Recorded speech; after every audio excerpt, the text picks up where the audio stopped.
Au Cameroun, le gouvernement veut mieux sécuriser les élections législatives et municipales du 9 février prochain. 350 gendarmes ont été déployés dans la région anglophone du Nord-Ouest. Précision à suivre dans cette édition. La décision du changement du franc CFA par l'ECO n'est pas appréciée par tous les pays de la zone monétaire ouest-africaine. Le Nigeria et plusieurs pays anglophones d'Afrique dénoncent cette mesure. C'était au cours d'une rencontre à Abuja ce jeudi. Et puis, en Côte d'Ivoire, la douleur des parents du jeune Laurent Barthélémy, retrouvé mort dans le train d'atterrissage d'un navire à Roissy en France. Le père de l'élève réclame le corps de son enfant. Il a les larmes aux yeux.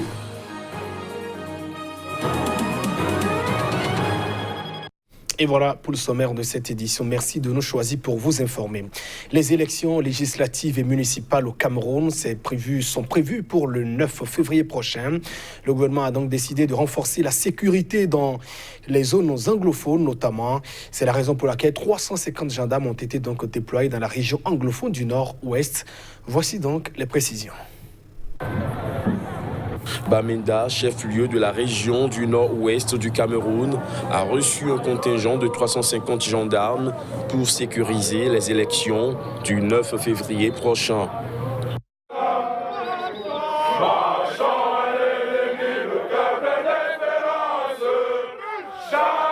Exécutant des chants patriotiques de l'armée, les hommes en béret rouge sont arrivés à bord de véhicules militaires, puis ont été accueillis par le gouverneur de la région du Nord-Ouest.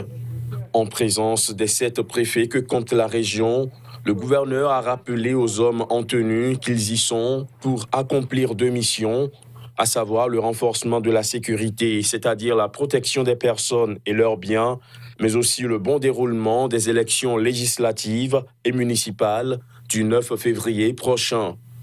C'est tout le Nord-Ouest qui vous accueille ici aujourd'hui pour dire quelle est l'importance de la mission que le chef de l'État a bien voulu vous confier, aux forces de défense, aux forces de sécurité.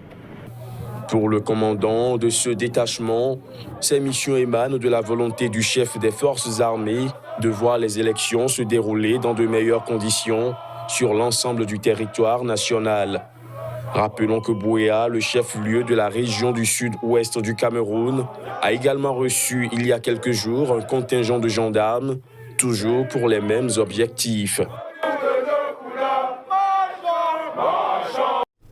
Et direction à présent l'Angola pour évoquer les ennuis judiciaires de Isabel dos Santos. Elle a pour la première fois évoqué l'hypothèse d'une candidature à la présidence. Cette éventualité fait surface dans un contexte où la fille aînée de l'ancien président angolais Eduardo dos Santos fait face donc à des accusations de détournement de données publiques. Isabel dos Santos, en guerre avec la justice et le gouvernement angolais, qui l'accuse de détournement de fonds publics, a pour la première fois évoqué l'hypothèse d'une candidature à la présidence de son pays. La fille de l'ex-président José Eduardo dos Santos a évoqué la possibilité d'un tel projet lors d'un entretien diffusé mercredi par la radio-télévision publique portugaise. « Je ferai tout ce que j'aurai à faire pour défendre et servir ma terre et mon pays », a-t-elle déclaré sans autre détail. La prochaine élection présidentielle en Angola doit avoir lieu en 2022, mais le mois dernier, un tribunal de Luanda a ordonné le gel des comptes bancaires et des actifs d'Isabel dos Santos, présentée comme la femme la plus riche d'Afrique. La justice la soupçonne d'avoir détourné avec son époux, le Congolais Syndicat Dokolo, et un homme d'affaires portugais, plus d'$1 milliard des comptes des entreprises publiques Sonangol et Ndiama. Depuis plusieurs semaines, Isabel dos Santos nie farouchement ces allégations dans la presse et sur les réseaux sociaux et crie à un règlement de compte politique. Le président mozambicain Philippe Nyusi, au pouvoir depuis 2014, a été investi à la suite des élections générales de 2015. De 15 octobre dernier, l'opposition et une bonne partie des observateurs étrangers ont dénoncé de nombreuses irrégularités lors du scrutin, dont les résultats ont toutefois été validés par la justice. Nous envisageons la création cette année d'un fonds souverain pour financer les efforts de diversification de l'économie et qui pourra servir aux générations futures, a déclaré M. Noussi lors de la cérémonie d'investiture à son deuxième mandat. Au pouvoir depuis 2014, Philippe Noussi, 60 ans, a été réélu haut la main lors des élections générales du 15 octobre dernier. L'opposition et une bonne partie des observateurs étrangers ont dénoncé de nombreuses irrégularités lors du scrutin dont les résultats ont toutefois été validés par la justice.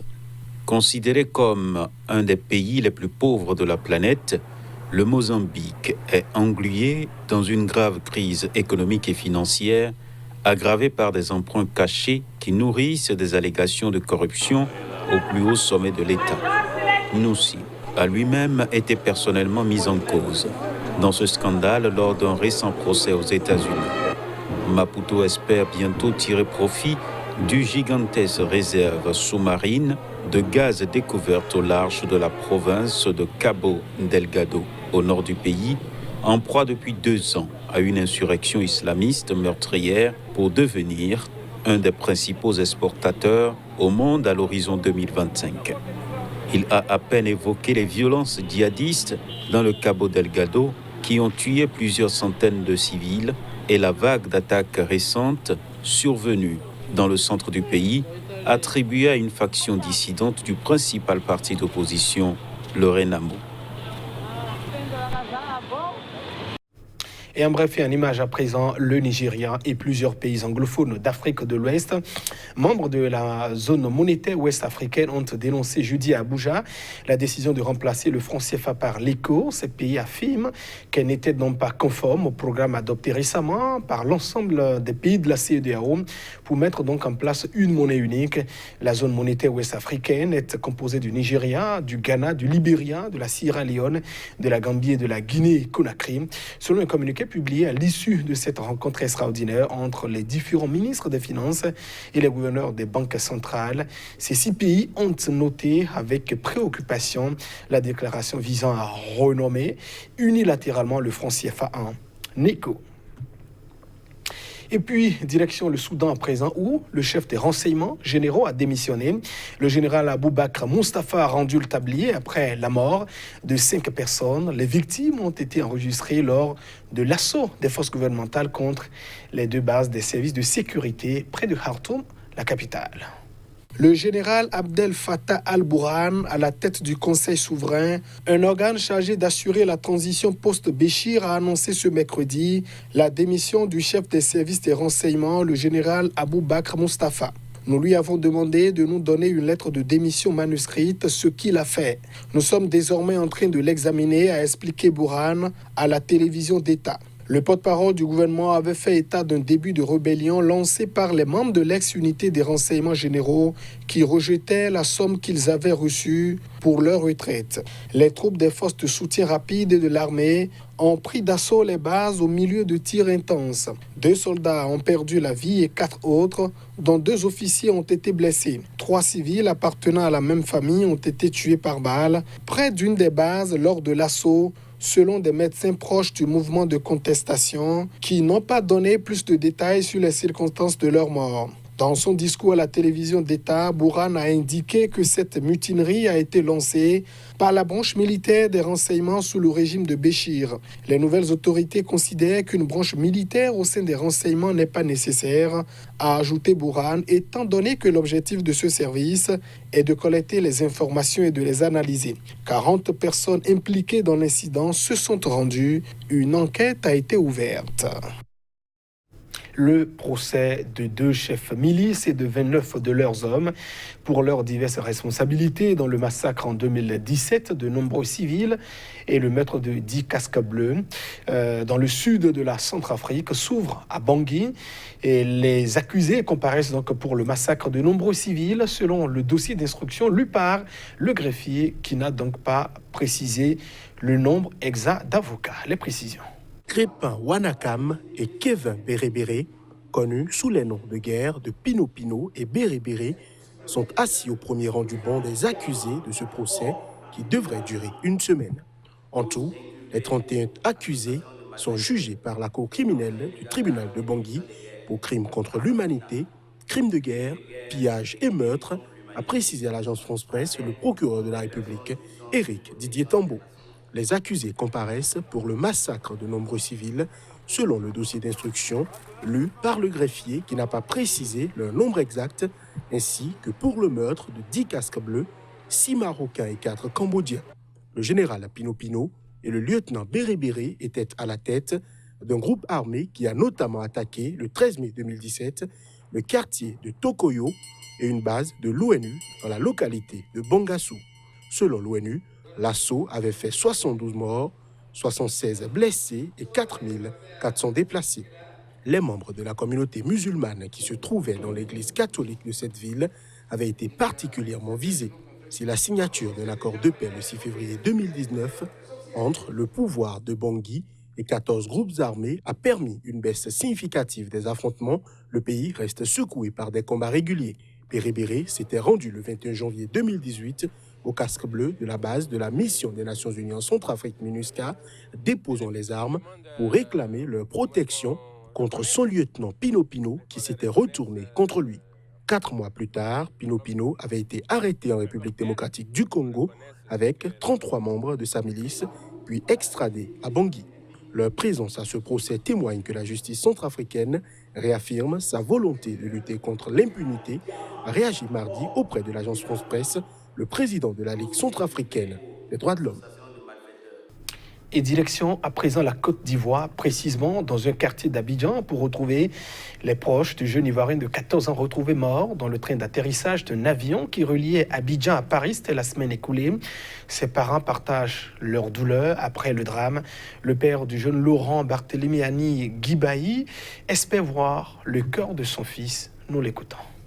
C'est une profonde douleur que je traverse. C'est un déchirement du cœur qui m'anime.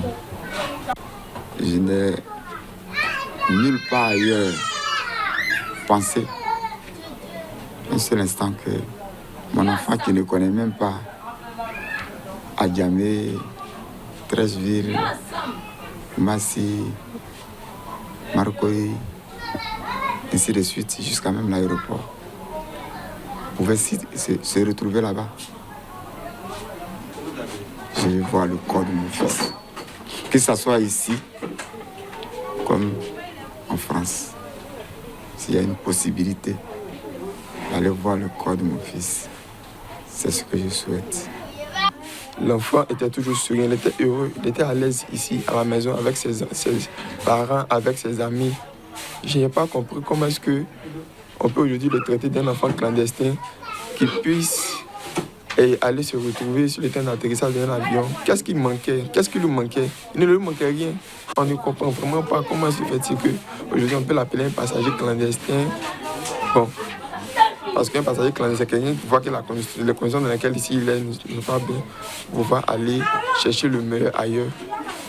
Donc moi aujourd'hui ça me fait vraiment mal de comprendre qu'aujourd'hui mon petit frère a ce titre de passager clandestin. Mesdames, Messieurs, et c'est sur ces émotions, ces larmes des parents du jeune Barthélémy Laurent que nous refermons cette édition. Merci à vous de l'avoir suivi. Restez fidèles au programme de votre télévision, c'est KTV. Au revoir.